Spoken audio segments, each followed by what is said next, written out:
Olá, turma! Bom dia, tudo bem com vocês? Sou a professora Ivani Souza e por hoje, ser quinta-feira, vamos dar início a mais uma videoaula da nossa disciplina de Ciências. Então, desde já, convido a todos vocês a pegarem o livro Módulo 2, Disciplina de Ciências, lá na página 22, aonde vocês vão encontrar justamente essa página aqui, tá? Página 22. E hoje o tema da nossa aula é cadeia alimentar.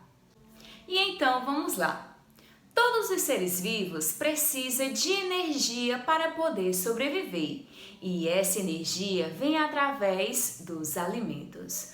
Os vegetais recebem essa energia através da luz solar, no processo da fotossíntese. Durante o processo da fotossíntese, os vegetais produzem o seu próprio alimento e produz também o gás necessário à vida, que é o gás oxigênio. Já os animais são diferentes, eles não produzem o seu próprio alimento, então eles vão em busca do seu alimento, eles vão em busca da sua energia. Por existir uma variedade de espécies de animais no planeta Terra, eles são classificados também de acordo com a sua alimentação. De acordo com a classificação da alimentação dos animais, eles podem ser carnívoros, herbívoros e onívoros. Vou explicar cada um desses para vocês. Os animais carnívoros são aqueles que se alimentam apenas de outro animal, ou seja, são aqueles que se alimentam de carne. Já os animais herbívoros são aqueles animais que se alimentam da parte do vegetal, seja raiz, folhas, frutos, caule, mas eles se alimentam apenas da parte do vegetal. E os animais onívoros são aqueles que se alimentam tanto de outros animais, como se alimentam também de parte das plantas. Vamos lá dar um exemplo. O tubarão, o jacaré, a onça e o leão são exemplos de animais carnívoros, pois eles se alimentam de outros animais. Já a girafa, o coelho, a vaca, o jumento são animais herbívoros, eles se alimentam apenas do vegetal. Nós, seres humanos, o porco, a galinha, somos animais onívoros, pois nos alimentamos tanto da parte do vegetal, como nos alimentamos também de outros animais.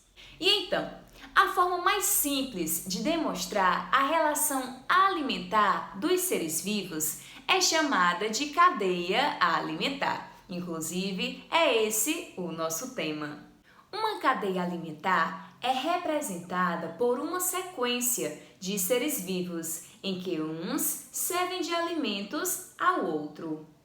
No livro de vocês, temos como exemplo a cadeia alimentar. Vamos só observar os seres vivos existentes nessa cadeia. Temos as plantas, a capivara e a onça pintada. Então, podemos observar que temos 3 seres vivos nessa cadeia alimentar. A cadeia alimentar, vocês podem observar que ela funciona de acordo com as setas. Observem aí. As plantas, elas produzem o seu próprio alimento através da energia vinda do sol, não é verdade? A capivara, ela vai se alimentar das plantas. Observem a seta. A capivara, ela se alimenta das plantas e a onça pintada se alimenta da capivara. Então, de acordo com esse exemplo, a cadeia alimentar ela é classificada entre produtores, consumidores e decompositores. Então, vamos lá. Os produtores na cadeia alimentar são os seres vivos que são capazes de produzir o seu próprio alimento através da energia do sol. Como temos o exemplo, as plantas e as algas. Todos os vegetais, eles são produtores, pois eles são capazes de produzir o seu próprio alimento. Esses seres vivos são considerados a base da cadeia alimentar, pois inicia-se aí a cadeia alimentar, através dos produtores. As algas são os produtores das cadeias alimentares aquáticas, servindo de alimentos para muitos seres vivos desse ambiente. Nos ambientes terrestres, as plantas são os produtores da cadeia alimentar. Já os consumidores, eles não produzem o seu próprio alimento, então eles necessitam ir em busca de outro ser vivo para obter a sua energia. Lá no livro de vocês, aonde falamos sobre um exemplo da cadeia alimentar, tanto a capivara como a onça são consumidores, pois eles estão indo atrás do seu alimento. Só que podemos classificar o seguinte: a capivara, ela é um consumidor herbívoro, pois ela se alimenta de vegetais. Já a onça é um consumidor carnívoro, pois ela se alimenta de um outro animal. E como base da cadeia alimentar, temos os produtores, representados pelas plantas. Tanto os animais carnívoros, herbívoros ou onívoros, eles são classificados como consumidores, ou seja, todos os animais, eles são classificados como consumidores em uma cadeia alimentar. Já os decompositores, eles realizam a decomposição de organismos mortos, fezes e restos de alimentos. Os fungos, as bactérias são exemplos de seres vivos decompositores. Esses organismos, que podem ser microscópicos ou visíveis a olho nu, transformam os restos de seres vivos, disponibilizando nutrientes que retornam ao solo e são utilizados pelas plantas em seu crescimento.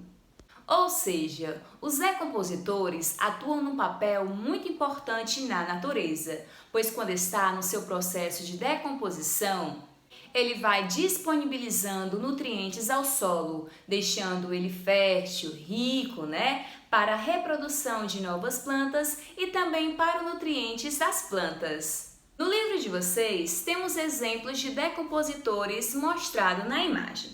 Observe na primeira imagem. Temos quem? Bolores, que são fungos decompositores, normalmente encontrados em alimentos mal conservados. Podemos encontrar os bolores mais visíveis nos pães. Quando ele está estragado, vencido, podemos perceber que ele vai mudando e vai criando fungos. Na segunda imagem, temos fungos como cogumelos, ou seja, os cogumelos, eles são fungos que realizam o processo da decomposição. Os fungos como cogumelos e orelhas de pau atuam na decomposição de árvores mortas. Em uma cadeia alimentar, quando um ser vivo se alimenta de outro, ocorre transferência de energia e matéria. A energia dos alimentos é utilizada no funcionamento do corpo, respiração, digestão, locomoção. Já a matéria é utilizada na construção do corpo do ser vivo, ossos, músculos, órgãos e etc. Entretanto, as transferências de energia e matéria ocorrem de forma diferenciada nas cadeias alimentares. A matéria é totalmente aproveitada na cadeia alimentar, como por exemplo, as plantas, elas são produtores, ela produz o seu próprio alimento e seus nutrientes vai ser transferido para os animais que a vão consumir. E esses animais servem também de alimentos para outros animais. E assim por diante. E quando os animais morrem, ele entra em decomposição e esses nutrientes voltam para o solo, aonde o solo vão nutrir as plantas. E assim acontece novamente o ciclo. O fluxo de energia em um ecossistema começa geralmente pelo sol. A energia solar é captada pelas plantas por meio da fotossíntese e depois transferida para os consumidores. Como os seres vivos utilizam parte dessa energia para realizar as suas atividades, cada nível alimentar recebe uma quantidade menor de energia que o nível anterior. Temos como outro exemplo no livro de vocês, na página 25. Observem essa ilustração. As setas representam essa transferência de energia que diminui desde o capim até chegar ao gavião. Observem aí, a energia do capim ela é bem maior, pois ela veio através do sol, não é verdade? Onde a planta produziu seu próprio alimento. A partir do momento que o gafanhoto vai se alimentando da planta, o sapo vai se alimentando do gafanhoto, essa energia ela vai diminuindo e assim por diante. A cobra, a serpente se alimenta do sapo, que o gavião se alimenta da serpente. Então podemos perceber que o gavião é o último consumidor dessa cadeia alimentar, onde ele vai possuir uma menor energia. Agora que você já conheceu como funciona a cadeia alimentar, vocês irão agora construir a sua cadeia alimentar utilizando as imagens aqui do lado. Não esqueçam de colocar seta para onde ela vai representar. E abaixo também classificar se vai ser produtor, se é um consumidor, se é um decompositor. Vocês vão utilizar essas imagens aqui do lado. Tia, tem que utilizar tudo? Não, vai depender da criatividade de vocês. Vocês vão montar a sua própria cadeia alimentar.